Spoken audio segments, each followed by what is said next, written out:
Hello everyone, welcome to Surya education channel. First time మన ఛానల్ని చూస్తున్నట్లయితే ప్లీజ్ లైక్, షేర్, సబ్స్క్రైబ్ చేసుకోండి. Today మనం 8th క్లాస్ బయోసైన్స్ బుక్ లోపల సూక్ష్మజీవుల ప్రపంచం టాపిక్ యొక్క బిట్స్ను ఈరోజు చెప్పుకుంటున్నాము. అయితే లాస్ట్ వీడియోలో మనము ఇదే టాపిక్ మీద సూక్ష్మజీవుల ప్రపంచం మీద పార్ట్ 1గా మనం బిట్ చేసినాము. ఎవరైనా చూడని వాళ్ళు ఉంటే మన ఛానల్లో వెళ్ళి ఆ బిట్స్ను చూడండి. ఈ రోజుటి క్లాస్లో పార్ట్ 2 అంటే సూక్ష్మజీవుల ప్రపంచం పార్ట్ 2 యొక్క బిట్స్ను ఈ రోజుటి క్లాస్లో చూస్తూ వెళ్ళిపోదాము. దాంట్లో ఫస్ట్ వన్ చూడండి. వ్యాక్సిన్ అనే పదం వాకా అనే ఏ పదం నుండి వచ్చింది? దీనికి సమాధానము లాటిన్ పదం నుండి రావడం జరిగింది. నెక్స్ట్ వన్ చూడండి. వాకా అనగా అర్థం ఏమిటి? దీనికి సమాధానం ఆవు. నెక్స్ట్ వన్ చూడండి. సూక్ష్మజీవుల వల్ల వచ్చు వ్యాధులు రాకుండా ముందుగానే ఇచ్చే సూది మందు లేదా నోటి చుక్కలను ఏమంటారు? దీనికి సమాధానము టీకాలు. నెక్స్ట్ బిట్ చూడండి. పోలియోకి టీకాను ఎవరు కనుగొన్నారు? దీనికి సమాధానము జోనాస్ సాక్. నెక్స్ట్ వన్ చూడండి. పోలియో టీకాను ఏ సంవత్సరంలో డాక్టర్ జోనాస్ సాక్ కనుగొన్నాడు? దీనికి సమాధానం 1952. నెక్స్ట్ వన్ చూడండి. పోలియో చుక్కల మందును ఎవరు కనుగొన్నారు? దీనికి సమాధానము డాక్టర్ ఆల్బర్ట్ సాబిన్.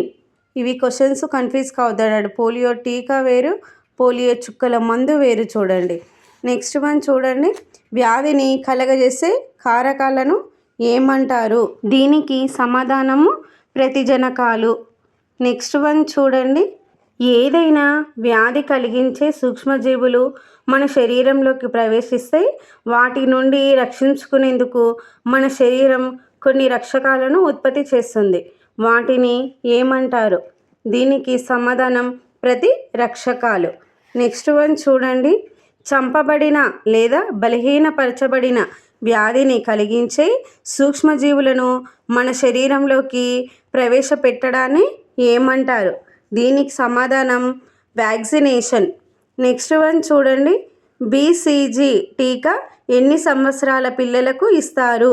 దీనికి సమాధానం పుట్టినప్పుడు, అదేవిధంగా 10 సంవత్సరాలకు ఒకసారి టీకా ఇవ్వడం జరుగుతుంది. నెక్స్ట్ బిట్ చూడండి. మశూచి వ్యాధి నివారణకు వ్యాక్సిన్ను ఎవరు కనుగొన్నారు? దీనికి సమాధానం ఎడ్వర్డ్ జెన్నర్. ఇది ఎప్పుడు అంటే క్రీస్తుశకం 1796. నెక్స్ట్ వన్ చూడండి.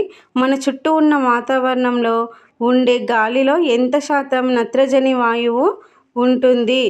దీనికి సమాధానం 78%. నెక్స్ట్ బిట్ చూడండి. రైజోబియం, నాస్టాక్, అనాబినా, అజటోబాక్టర్ వంటి సూక్ష్మజీవులు గాలిలోని నత్రజనిని గ్రహించి ఏ రూపంలోకి మార్చి మొక్కలకు అందించడంలో సహాయపడతాయి? దీనికి సమాధానం నత్రజని సమ్మేళనాల రూపంలో అందిస్తాయి. నెక్స్ట్ వన్ చూడండి.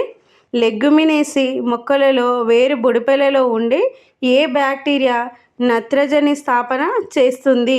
దీనికి సమాధానం రైజోబియం బ్యాక్టీరియా. నెక్స్ట్ బిట్ చూడండి. లెగ్యూమ్ పంటల పండించడం వల్ల ఏమి పెరుగుతుంది?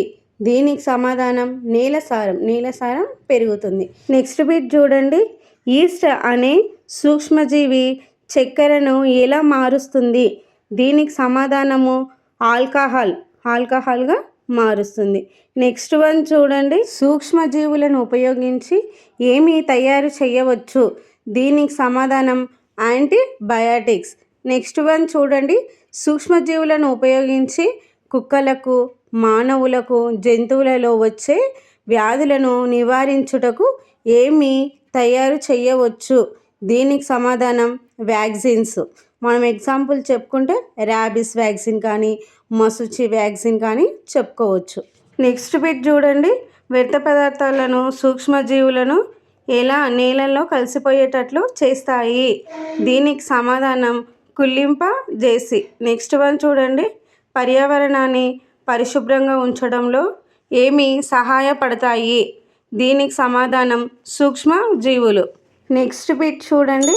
వ్యాధులు కలగజేసే సూక్ష్మజీవులను ఏమంటారు? దీనికి సమాధానం వ్యాధి జనకాలు. నెక్స్ట్ వన్ చూడండి. ఒకరి నుండి ఒకరికి సంక్రమించే వ్యాధులను ఏమంటారు? దీనికి సమాధానం అంటువ్యాధులు. ఉదాహరణ చెప్పుకుంటే జలుబు, కండ్ల కలక, మసూచి, స్వైన్ ఫ్లూ, ఇట్లా చికెన్ గున్యా ఇలా వస్తాయి. నెక్స్ట్ వన్ చూడండి, వ్యాధి ఒక వ్యక్తి నుండి మరొక వ్యక్తికి విస్తరింప చేయడాన్ని ఏమంటారు? దీనికి సమాధానం వ్యాధి వ్యాప్తి. ఇక్కడ వ్యాధి వ్యాప్తి వేరు, అంటువ్యాధి వేరు, కొంచెం తేడాను గుర్తుంచుకోండి. నెక్స్ట్ బిట్ చూడండి, ఏ బ్యాక్టీరియా ఆహారం కలుషితం కావడానికి ముఖ్య కారకం? దీనికి సమాధానం క్లాస్ట్రిడియం బ్యూటిలినం. నెక్స్ట్ వన్ చూడండి, కలుషిత ఆహారం తింటే ఏమి కలుగుతుంది? దీనికి సమాధానము వాంతులు, విరేచనాలు. నెక్స్ట్ బిట్ చూడండి, ఆహార పదార్థాలలో ఉండే ఏవి సూక్ష్మజీవులు పెరగడానికి దోహదం చేస్తాయి? దీనికి సమాధానం నీరు లేదా తేమ ఉంటే సూక్ష్మజీవులు పెరగడానికి దోహదం చేస్తాయి. నెక్స్ట్ వన్ చూడండి, పచ్చళ్ళ తయారీలో ఆహార పదార్థాల నిలువకు ఉపయోగించే పద్ధతులు ఏవి? దీనికి సమాధానం ఉప్పు, కారం, నూనె కలపడం. నెక్స్ట్ వన్ చూడండి, జామ్లు, జెల్లీలు, పండ్ల రసాలు నిల్వ ఉంచడానికి ఏం చేస్తారు? దీనికి సమాధానం చక్కెర పాకంలో వేసి వేడి చేయడం. నెక్స్ట్ వన్ చూడండి, పాశ్చరైజేషన్ విధానంలో సేకరించిన పాలను ఎన్ని డిగ్రీల వరకు వేడి చేస్తారు? దీనికి సమాధానం 70 degrees వరకు 15 నుంచి 30 సెకండ్ల పాటు వేడి చేస్తారు. నెక్స్ట్ వన్ చూడండి, లూయి పాశ్చర్ ఎక్కడ జన్మించారు? దీనికి సమాధానం ఫ్రాన్స్ లోపల ఒక చిన్న గ్రామంలో జన్మించాడు. ఇతను ఒక పెయింటర్ అన్నమాట. నెక్స్ట్ బిట్ చూడండి, లూయి పాశ్చర్ ప్రతిపాదించిన సిద్ధాంతం ఏది? దీనికి సమాధానం సూక్ష్మజీవి సిద్ధాంతం. నెక్స్ట్ వన్ చూడండి, ఆంథ్రాక్స్ వ్యాధికి టీకాను ఎవరు కనుగొన్నారు? దీనికి సమాధానం లూయి పాశ్చర్. నెక్స్ట్ బిట్ చూడండి, లూయి పాశ్చర్ సూక్ష్మజీవుల వలన పట్టుపురుగులకు కలిగే వ్యాధులను నియంత్రించే పద్ధతులను కనిపెట్టడం ద్వారా ఏ దేశాలలోని సిల్క్ పరిశ్రమలను రక్షించాడు? దీనికి సమాధానం జర్మనీ, ఫ్రాన్స్. నెక్స్ట్ బిట్ చూడండి, లజారో స్పల్లంజని మొదటిసారి మరణించడం ద్వారా సూక్ష్మజీవులను చంపవచ్చని నిరూపించిన వ్యక్తి ఎవరు? దీనికి సమాధానము లూయి పాశ్చర్. నెక్స్ట్ బిట్ చూడండి, పాశ్చరైజేషన్ ఆవిష్కరణ ఏది కనుగొనడానికి మార్గం చూపింది? దీనికి సమాధానం సూక్ష్మజీవి రహిత విధానం.